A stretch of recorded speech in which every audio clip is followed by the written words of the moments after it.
ভাই এরকম কথা বলতে ভাই এখনকার এই দিন আছে ভাই আপনারা যে কি দেখছো একদম ওই দলের ইন্ধন পুষ্ট হয়েছে মানে মাথাটা ওই দলের খাই গেলাইছে এ হন কি কই তোরা নির্বাচনের আগেই মারতে পারতাম এখন তো মনে করি ঠাই রাখছি তুই বোঝো সামনে নির্বাচন এই জন্য 14 তারিখ ভ্যালেন্টাইন ডে না তোর জন্য হচ্ছে মার দিয়ে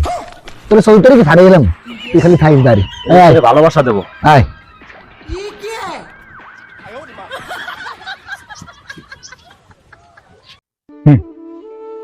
এরা বলে দেশ ও দশের ভালো করবে এরা নিজেরাই বলবে না ভালো হইতে আল্লাহ কি আপনারা কি ভয় পাইছেন আমি কিন্তু ভয় পাই নাই আরে হাম্মারেঙ্গা তাম্মারেঙ্গা ও 100 গজের বাইরে বুঝছেন ঠান্ডা মাথায় যাইয়া ভোটটা দিয়ে আসবেন আপনার ভোট আপনি দিয়ে আসবেন যারে মনে চায় তারে দিয়ে আসবেন বহুত লোকে আসবে বহুত লোকে বহুত কথা বলবে যা সেই আগের মতো নাই বুঝছেন